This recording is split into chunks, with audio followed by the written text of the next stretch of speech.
नमस्कार, मैं हूं शिवांगी वाजपेयी। आप देख रहे हैं 10 कदम। कानपुर में हिंसा और आगजनी और तोड़फोड़ के बाद अब वहां की आग को ठंडा करने के लिए, यानी कि जो एक नफरत की आग फैलाई जा रही थी और उस आग की जो आंच में लोग तप रहे थे, उनको कंट्रोल में करने के लिए धारा 144 लागू कर दी गई है। और पूरे प्रदेश में जुमे की नमाज से पहले हाई अलर्ट पर प्रशासन दिख रहा है। कानपुर से लेकर बरेली, रायबरेली, लखनऊ, मेरठ, आगरा, तमाम जगहों पर सुरक्षा व्यवस्था के आज व्यापक इंतजाम देखे जा रहे हैं। तस्वीरें देखिए, ये उस दिन की है 3 जून के कानपुर की, जिस दिन वहां पर हिंसा हुई, तोड़फोड़ हुई और लोगों के हाथों में पत्थर नजर आए, पत्थरबाजी की गई, पुलिस को लाठीचार्ज, आंसू गैस के गोले यहां पर छोड़ने पड़े, पेट्रोल बम यहां पर दागा गया। और जिस तरीके से कानपुर में हिंसा की आग में झोंकने का प्रयास कानपुर शहर को किया गया था, जो लोग इस साजिश में थे उनको काबू में करने के लिए लगातार पुलिस ने प्रयास किया। अब तक 54 लोगों के खिलाफ देखिए जो मामला है वो दर्ज हो चुका है।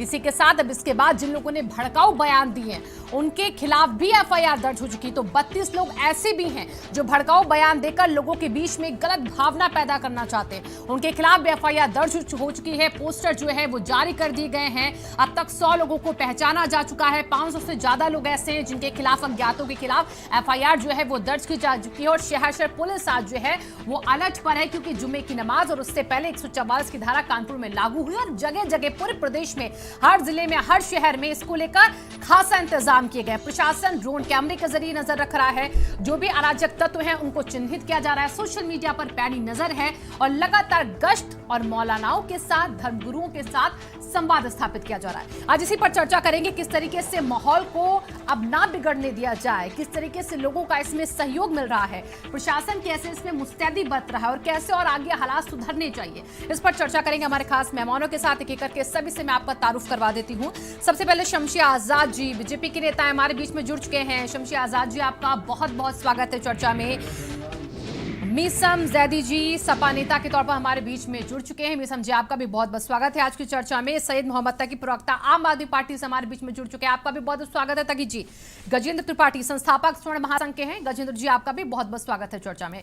शमशी जी, देखिए जिस तरीके से 3 जून को कानपुर की तस्वीरें सामने आई, पूरे प्रदेश ने, पूरे देश ने देखी, उसके बाद लगातार बवाल अभी भी जारी है। सियासी बयानबाजियां, घमासान अभी भी हो रहा है। लेकिन अभी जो व्यवस्था आपकी सरकार ने करी है, धारा 144 बुलडोजर तक चलाने की बात कही गई है, ये कैसे कंट्रोलेबल आगे और दिखता है आपको?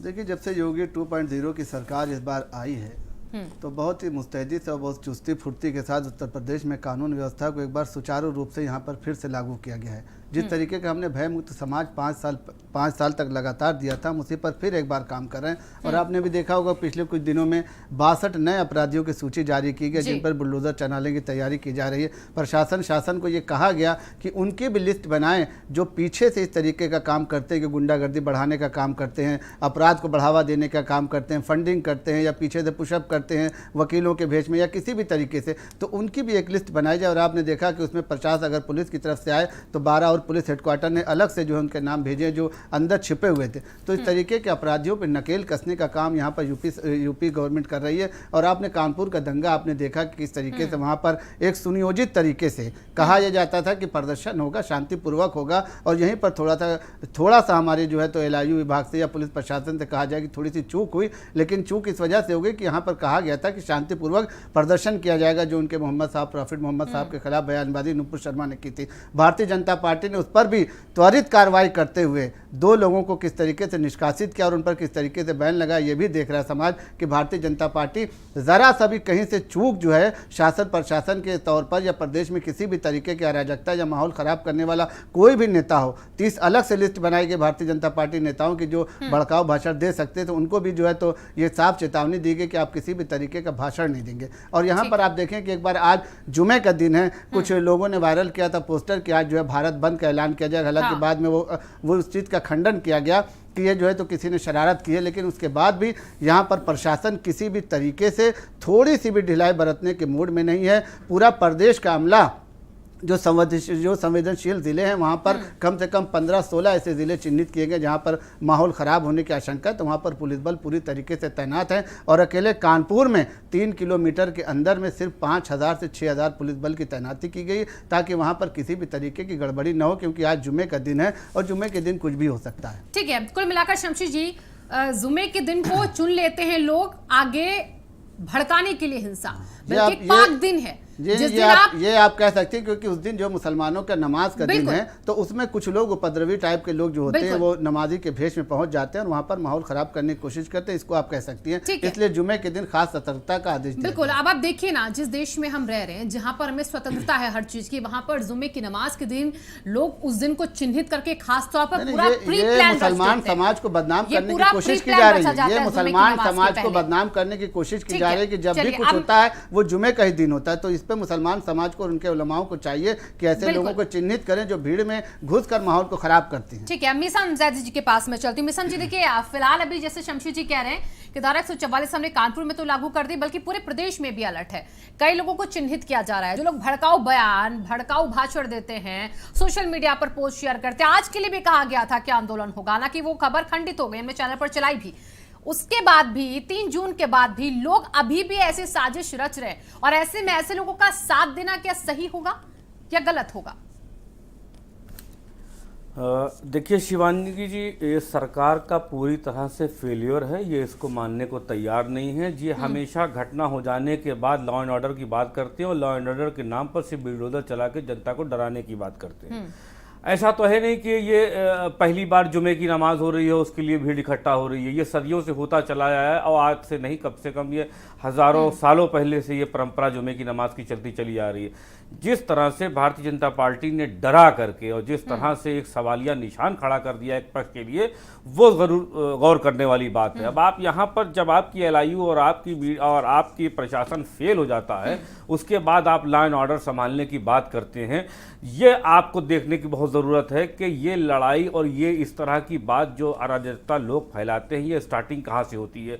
अपने घर से स्टार्टिंग करने के बाद पूरे घर में आप शांति का माहौल बनाने की बात करते हैं, अपना घर आपसे संभल नहीं रहा है और दूसरों को आप लॉ एंड ऑर्डर सिखाने की बात कर रहे हैं। जिस तरह से आप देख रहे हैं कि भारत के अंदर, पूरे विश्व के अंदर जिस तरह से भारत की बदनामी हुई है, जिस तरह से भारत की वो टुच्चे देश, जो छोटे छोटे देश जिनकी हैसियत नहीं है कि हमारे बहन भारत के सामने खड़े हो जाए, वो आज माफ़ी की बात कर रहे हैं, वो आज कतर में भारत के सामान का बहिष्कार कर रहे हैं। कहीं ना कहीं शर्म करने वाली ये बात है, और आप हमेशा उसको उत्साह बता करके उसमें अवार्ड लेने का काम करते हैं। आज की डेट में भारत के अंदर आप देख लीजिए, चाइना अंदर घुसता चला आ रहा है, पाकिस्तान अपनी बातें कर रहा है, और आपका मतलब ये सरकार कर रही है, जो भी ये पत्थर फेंके जा रहे हैं, देखिए पत्थर फेंकने जो भी वाली हिंसा हो रही है, जो भी पेट्रोल पंप फेंके जा रहे हैं, सरकार कर रही है। देखिए हिंसा करने वाले वो किसी भी धर्म से आते हो, कतई बर्दाश्त नहीं किए जाएंगे, वो चाहे किसी भी तरफ से हो। मगर मेरा कहने का मतलब है, जिस वक्त नुपुर शर्मा ने यह बयान दिया था, तो भारतीय जनता पार्टी अपने कान में तेल डाल करके क्यों सो रही थी? उस वक्त तुरंत तत्काल प्रभाव से एक्शन क्यों नहीं लिया गया? और आज भी नुपुर शर्मा घूम रही है और माफी मांग रही है, और वो भी माफी जब मांग रही है कि जब भारत के ऊपर दबाव बना है, और हम कतई नहीं चाहते हैं कि भारत बाहरी देशों से दबेगा, तब नुपुर शर्मा से वो उनको पार्टी से निकालेगा क्या? 10 दिन तक भारत की आपको इतना कमजोर दिखता है? गंदी सोच है। देखिए समाजवादी विचारधारा देखिए कि अपने ही देश को किस तरीके से कह रहे हैं कि भारत जो है दब गया है, डर गया है विदेशी। अरे ये सब कहने वाली बात है भाई। भारतीय जनता पार्टी ने किया ना, निष्कासित किया कि नहीं, कि आपकी जो मांग थी वो जनता की मांग थी। मौका दूंगी आपको भी, शमशी जी मौका दूंगी, रुक जाइए बैकफायर करने का। अभी मैं फिलहाल तकी जी के पास चलती हूँ। सैयद मोहम्मद तकी जी भी हमारे बीच में जुड़े हैं। तकी जी, शांति व्यवस्था पूरे देश में बरकरार रहे, इसकी पूरी कोशिश है आज, और आज दिख भी रहा है, अलग अलग जगहों से तस्वीरें भी आ रही है, ड्रोन आसमानों में दिख रहे हैं, सड़कों पर पुलिस का पैदल गश्त दिख रहा है, और उसके बाद सब कुछ शांत दिख रहा है। आपको लगता है ऐसा माहौल जो है अब आगे नहीं बनेगा 3 जून वाला? है कि आज भी आजादी के 70 सालों के बाद हम लोग इसी मुद्दों में फंसे हुए, इससे निकल नहीं पा रहे हैं। जबकि हमारे देश की परंपरा रही हमेशा कि हिंदू, मुसलमान, सिख, ईसाई, जैन, सारे धर्म के लोग हमेशा मिल के रहे हैं और एक दूसरे के साथ प्रेम और सद्भाव के साथ रहे हैं। हमारे इसी देश की मिसालें पूरी दुनिया में दी जाती है। इसी देश के बारे में की बातें न्यूजीलैंड या ऑस्ट्रेलिया की और अलग अलग पार्लियामेंट से बताई जाती हैं और लोगों के सामने मिसाल दी जाती है। इतने सारे लोग, जाति के लोग, धर्म के लोग, भाषा के लोग एक साथ मिलकर रह सकते हैं, तो हम अपने देश के अंदर सद्भाव क्यों नहीं उत्पन्न कर सकते? इसके लिए भारत का एग्जाम्पल दिया जाता है पूरे विश्व के अंदर। उसी भारत के अंदर आज ऐसा हो रहा है कि जुमे की नमाज के लिए इतनी सिक्योरिटी लगानी पड़ रही, ड्रोन लगाना पड़ रहा है, दुर्भाग्यपूर्ण है। और भारत, एक आपको याद होगा अमेरिका में कुछ साल पहले जब डोनाल्ड ट्रंप की सरकार थी, एक अश्वेत व्यक्ति के साथ जो है पुलिस वाले ने गलत व्यवहार किया, इसमें उसकी मृत्यु हो गई थी। तो उस पर बहुत बवाल मचा था। और वहां पुलिस अधिकारी ने कहा था डोनाल्ड ट्रंप से, अगर डोनाल्ड ट्रंप अपना मुंह बंद कर लें तो अमेरिका में पीस हो जाएगी, शांति हो जाएगी। वही बात मैं यहाँ कहना चाहता हूँ, अगर बीजेपी के प्रवक्ता अपना मुंह बंद कर लें और देश के गंभीर मुद्दों के बारे में बात करने की हिम्मत लेके आए तो ये तो फिर ये बात सारी सबको शांत हो कही जाएंगी। तकी जी कि हर एक पार्टी का हर एक वो प्रवक्ता मुंह बंद कर ले जो भड़काऊ भाषण देता है। शिवांगी जी बिल्कुल सही कह रही हैं आप, शिवांगी जी, चाहे मैं वो आपकी बात से आपकी agree पार्टी करता क्यों हूं। ना हो फिर। बिल्कुल बिल्कुल, पिछली बार जब मैं आपकी डिबेट में आया था भारत समाचार में संडे के दिन, आपको याद होगा, बिल्कुल नुपुर शर्मा को बयान दिए 48 घंटे हो गए तो मैंने ये आवाज उठाई थी कि अभी तक इन्होंने माफी क्यों नहीं मांगी है, माफी मांग ले तो मामला ये सब इतनी अशांति नहीं होती। अच्छा, माफी मांगे तो दिक्कत है, अब माफी ना मांगे तो भी दिक्कत है, पहले नहीं मांगी तो दिक्कत है, अब मांग ली तो दिक्कत है। भाई क्यों इतनी देर में मांगी ना माफी, निकाल तो दी गई ना पार्टी से। तो ये सरकार ने कह तो दिया किसी की निजी टिप्पणी सरकार की टिप्पणी सरकार का पक्ष नहीं है। देखिए सरकार अभी तो ये पूछना पड़ेगा भाजपा के जो प्रवक्ता आ रहे हैं, हाँ। वो फ्रिंज एलिमेंट तो नहीं है कि भारतीय जनता पार्टी के प्रवक्ता है, कल को कोई भी आके बोलेगा इस तरह का भाजपा कह देगी ये हमारे प्रवक्ता नहीं है, फ्रिंज एलिमेंट है। नहीं प्रवक्ता है नहीं तो मना ही नहीं किया, कहा कि सभी धर्मों का सम्मान करते हैं, ये प्रवक्ता जो किसी भी धर्म के प्रति हम ऐसी भाषा स्वीकार ही नहीं करते, ये कहा विदेश मंत्रालय ने। नहीं, मुझे शमसी जी पूछना पड़ेगा, शमसी जी आप फ्रेंच एलिमेंट तो नहीं है, अब अधिकारी प्रवक्ता है बीजेपी के, कल को आप बयान दीजिएगा और ये बयान देना पड़ेगा बीजेपी को। मोहम्मद तकी साहब, आपकी नसीहत की जरूरत नहीं ना आपकी राय मशवरे की जरूरत बीजेपी को भारतीय अपने जनता पार्टी प्रवक्ताओं को, को ठीक है? सिखाना पड़ेगा कि नहीं, जब आप नहीं, संवेदनशील आप मुद्दों हमको को बोल रहे हो सिखाइए तो किस नहीं, तरह की हमारा भाषा काम शैली जो है का हमारी इस्तेमाल पार्टी का करना जो चाहिए। आदेश खासतौर रहता से है किसी दूसरे हम के धर्म उसी के के अंदर बारे में काम आप नहीं करते हैं, जानते ठीक है? तो और अपना मुंह बंद रखिए। कहीं पर आदमी व्यक्तिगत तो भी बयान दिया टिप्पणी गया, करता है बयान दिया गया तो था। उसका नुपुर पार्टी शर्मा से ने कोई जो लेना बयान देना दिया नहीं है होता है। कुरान के रेफरेंस में बिल्कुल गलत है, कुरान में कहीं जिक्र ही नहीं है। जब उनको किसी दूसरे धर्म के बारे में, किसी धर्म की धार्मिक किताब के बारे में पूरी नॉलेज नहीं है तो क्यों बोलनी उसके बारे में, अपने मुंह को शांत रखें। बहुत अच्छी बात है ना ताकि जी, देखिए किसी नहीं, धर्म को बिना ओवैसी जाने साहब नहीं ने जब बोलना भाषण चाहिए। दिया था कि वो क्या कहते हैं फजलुर रहमान साहब ने जब कहा था कि उनकी नदियां बह जाएंगी, और ओवैसी साहब ने कहा था कि 15 मिनट के लिए अगर देश की पुलिस को हटा दिया जाए तो उस पर आपका कोई बयान नहीं आया था। आपकी पार्टी के सहयोगी नहीं, हमारे सहयोगी आपके कहने से हम थोड़ी मान लेंगे। आप बताएं ना कि हमारा कहाँ पे गठबंधन उनका हुआ है, कैसे उनके साथ चुनाव लड़े हैं। सारे लोगों के आप बताएं ना, इस बार भी आए थे तो आप ही लोग के साथ चल रहे थे। आप पहले से लगाइए, नहीं, आपने कोई मांग की, आपकी पार्टी की तरफ से कोई मांग रही कि वैसे खिलाफ कोई केस किया गया, कोई एफआईआर पूरी छूट दी हुई है देश का वातावरण माहौल खराब करने का, इसलिए आप जो लोग कार्रवाई नहीं करते।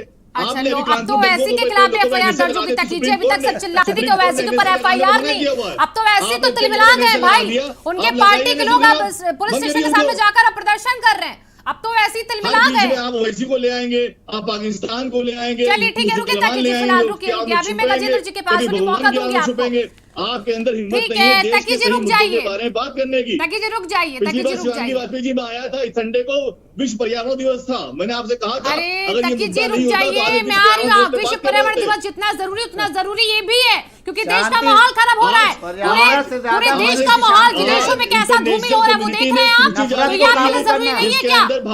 नफरत को काबू करना पर्यावरण से ज्यादा जरूरी है, इसको पहले आप सही करिए। ये वातावरण में जो आप विपक्ष की भूमिका में नफरत फैला रहे हैं ना, ये पर्यावरण से पहले इसको सही करिए। ठीक है, ताकि जी रुकिए, और शमशी जी आप भी रुकिए, मैं भी गजेंद्र जी के पास आ रही हूँ। रुक जाइए ताकि जी रुकिए, गजेंद्र जी मैं आपके पास आ रही हूँ। धारा 144 लागू करने के बाद उन लोगों को चिन्हित करने की कोशिश पूरी तेजी के साथ जारी है जो लोग भड़काऊ बयान दे रहे गजेंद्र जी, और ऐसे में हर एक पार्टी के नेता, हर एक पार्टी का प्रवक्ता शामिल होता है, हर एक वो व्यक्ति शामिल होता है जो बड़ी बड़ी बातें करता है। रुक आती हूँ ताकि जी रुक जाइए एक मिनट, मैं गजेंद्र जी की पहले टिप्पणी ले लूं, और उसके बाद भी अभी भी सरकार को पूरी तरीके से दोषी ठहराना, उन लोगों को जिनके हाथों में पत्थर, उनको मासूम कहना कहां से सही होता है?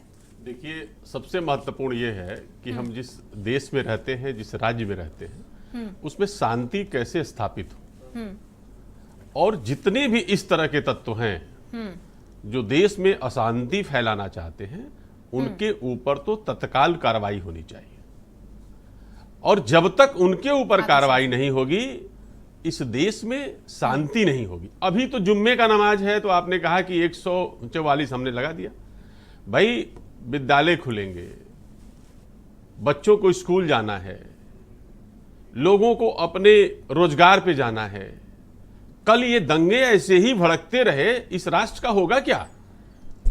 समाज में जो इसके जिम्मेदार लोग हैं, जिन्होंने ऐसे कार्य किए हैं, जिन्होंने सपोर्ट किया है उन लोगों पे तत्काल कार्रवाई हो, और बौद्धिक वर्ग जो है इस राष्ट्र का, वो किसी भी समाज से आता हो, वो हिंदू हो, मुसलमान हो, सिख हो, ईसाई हो, जैन हो, वह समाज के बौद्धिक लोग एक जगह बैठे और राष्ट्र के बारे में चिंतन करें। बात हो रही है इस्लाम की, मोहम्मद साहब पे बात हो जाती है, भगवान भोलेनाथ पे बात हो जाती है, भगवान राम पे बात हो जाती है।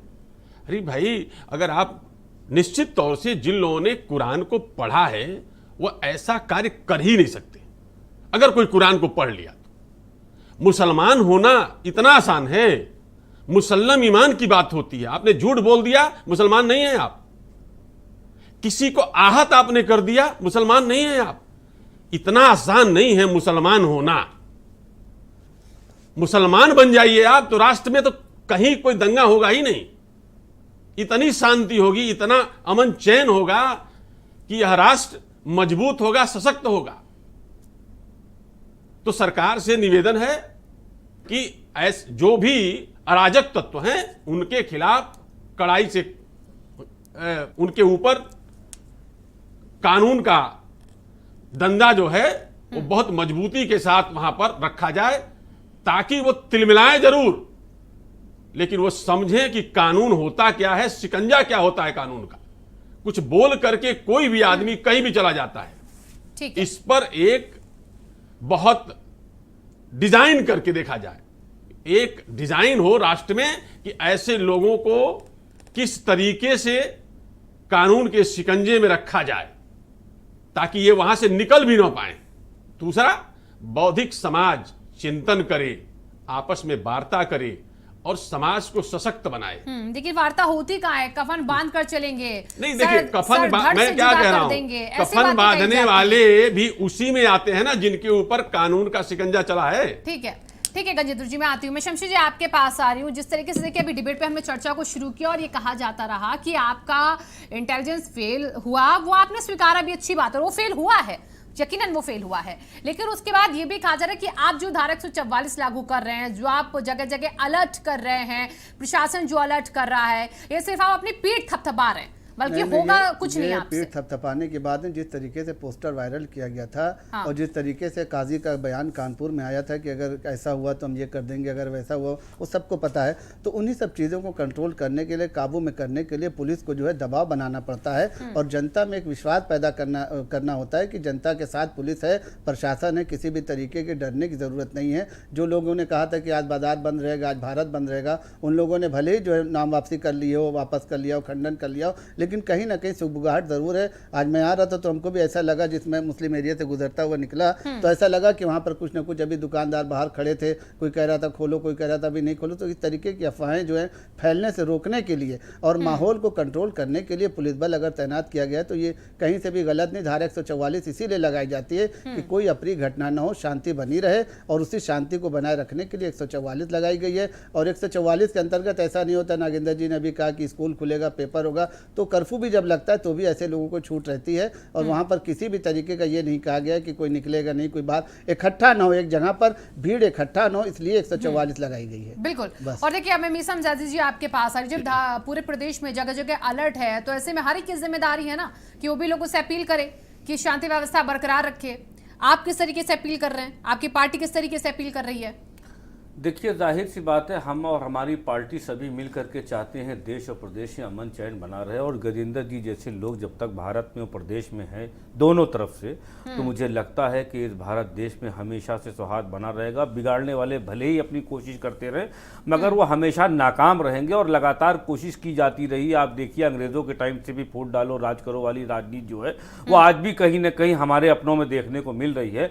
जैसे कि मैं बताऊँ शिवानगी जी आपको कि भारत को सुपर पावर और भारत को विश्व गुरु बनाने की बात चल रही थी। कहाँ हम 21वीं सदी में जी रहे थे, कहाँ हम न्यूक्लियर पर बात कर रहे थे, कहाँ पर हम चांद पर जाकर के पानी खोजने की बात कर रहे थे, ऑक्सीजन की बात कर रहे थे। और कभी कभी हम धर्म के नाम पर मोहनजोदारो की चले जाते हैं, इतना प्राचीन में चले जाते हैं कि हम ये नहीं देखते हैं कि हमारा भविष्य किस अंधकार में है। हम गुमाओ पत्थरबाजी चलाने लग जाते हैं, हम एक दूसरे को गाली गलम गलौज करने लग जाते हैं। उसका मेन मकसद शिवानगी जी साफ है, ये जाहिर सी बात है, जो पढ़े लिखे लोग हैं उनको दिख रहा है। कहीं ना कहीं आप अपनी नाकामी को इस आवाज में छुपाना चाहते हैं। और याद रखिए, जब धर्म की आवाज जब जब उठेगी, हम और हमारा प्रदेश हमेशा पीछे के रास्ते धकेला जाएगा। पूरे भारत में और पूरी दुनिया के अंदर आप देख लीजिए कि भारत सोने की चिड़िया कही जाती थी, और जब जब फूट डालो अंग्रेजों ने यहाँ पर जो है वो राज किया है, जब जब भारत पर कोई विपत्ति आई है, हमेशा धर्म के लिए लोगों को लड़ाया गया है, और आज भी वही काम किया जा रहा है। हम ये कहते हैं, आज महंगाई पर बात क्यों नहीं होती, आज शिक्षा पर, बेरोजगारी पर, आज स्वास्थ्य पर क्यों नहीं बात होती है। अभी कोरोना आया था, आपने देखा था, हाल ही में तो सारा धर्म पत्थर चलाने वालों को बख्श दिया जाए क्या? नहीं, बख्शने की बात कहाँ है। देखिए, हाँ। अच्छा आप ये बताइए कि जो कानपुर में विवाद हुआ, कि आज से पहले कानपुर में कभी जुमे की नमाज नहीं होती थी? अच्छा, क्या ये पहली बार जुमे की नमाज स्थापित की गई, दंगा हो गया? आप ये देखिए कि जिस तरह के बयान दिए गए, जब आपकी तरफ से बयान दिए जाते हैं, आखिर इसकी पुष्टपराही कौन करता है? अच्छा, किसी तरफ से हिम्मत मिलती है कि आप इस तरह की बात करिए? अब किसी भी धर्म के लिए आपको कहने की कितने हिम्मत दे दी भाई? आप कैसे किसी भी धर्म की इस तरह की बात कर सकते हैं? ठीक है, और माहौल खराब कर सकते हैं? जब पैगंबर साहब को लेकर ये विवादित टिप्पणी की गई बीजेपी प्रवक्ता की तरफ से, तब अपने ही देश में बहुत से लोगों ने आवाजें उठाई, नहीं करनी चाहिए टिप्पणी, बिल्कुल सही बात कही। लेकिन जब भोलेनाथ को लेकर मजाक बना, तब कहां थी आवाजें? देखिए, भोलेनाथ जी के लिए तब कहां थी आवाजें? देखिए, तो ये क्या है? ये सेलेक्टिव सोच नहीं है, मुद्दा बनाया जा रहा था। मेरे सामने कोई ऐसा बयान दिखाइए, ये सेलेक्टिव सोच नहीं है। अगर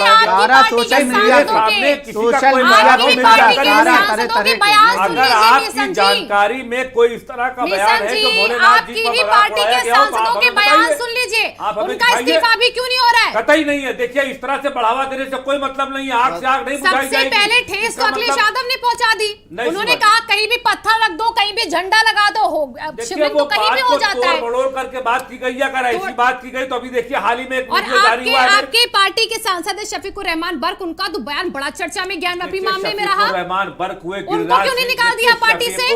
बीजेपी ने तो निकाला ना, आपने क्यों नहीं निकाल दिया? इसी तरह के लोगों का यही काम है, देश में अशांति फैलती रहे और देश के अंदर कभी आपसी सौहार्द जो हमारा कायम है वो मिटाने की कोशिश लगातार की जा रही है। और आखिर ये 2014 के बाद से इसको इतना गति जो मिल रही है, अबू आजमी, लाल बिहारी यादव, इन सबके बयान अभी हाल ही के हैं। अबू आजमी, लाल बिहारी यादव, वो तो अभी एमएलसी भी है, इन सबके बारे में हाल ही में है। देखिए, समाजवादी पार्टी जिसको सुना भी नहीं सकते आपको, शिवांगी जी, समाजवादी पार्टी ऐसे सारे मुद्दों के इंतजार में रहती है कि जरा सा भी कहीं चिंगारी लगे तो उसको आग बनाकर राजनीतिक रोटियां सेकने का काम किया जाए। कभी अखिलेश यादव ने नहीं, अखिलेश यादव ने कोई बयान दिया, कानपुर का दंगा कराया हो या इन्होंने कोई भी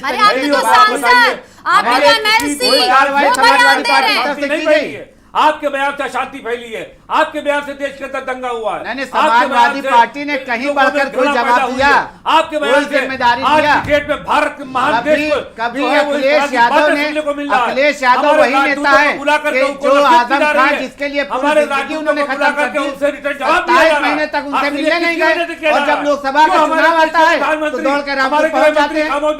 नहीं, आपके नेता क्यों खामोश बैठे हैं? आप बताए ना, समाजवादी पार्टी की तरफ से वैसी समाजवादी पार्टी की तरफ से कौन सा आंदोलन चलाया गया? नुपुर शर्मा को निकाल रहे, नुपुर शर्मा को निकाला गया क्या? फजलुर रहमान को निकाला गया? फजलुर रहमान को निकाला गया क्या? अबू हाशिम आदमी के खिलाफ कोई कार्रवाई की गई? कहीं नहीं। तौकीर के ऊपर कार्रवाई की गई? कहीं नहीं। काजी का बयान आया, अखिलेश यादव बोले कभी नहीं। ये सारा अखिलेश यादव का किया धरा है, और उनकी मैं जिम्मेदारी के साथ कह रहा हूँ कि कहीं पर भी अखिलेश यादव का बयान, अखिलेश यादव का बयान कहीं भी ऐसे मुद्दों पर नहीं आता। हमेशा चिंगारी को आग बनाने का काम करते हैं, कभी नहीं आते, कभी अखिलेश यादव सामने नहीं आते हैं, हमेशा चाहते हैं कि राजनीति। ठीक है, शमशी जी और शमशी जी, मिशन जी, मैं आप दोनों को रोकना चाहूंगी, छोटे से ब्रेक के लिए रुक रहे हैं, एक छोटे से ब्रेक ले रुक रहे हैं, एक ब्रेक ले रुक रहे हैं, आती मिशन जी, एक ब्रेक ले रुकते हैं, फौरन वापस आते हैं चर्चा।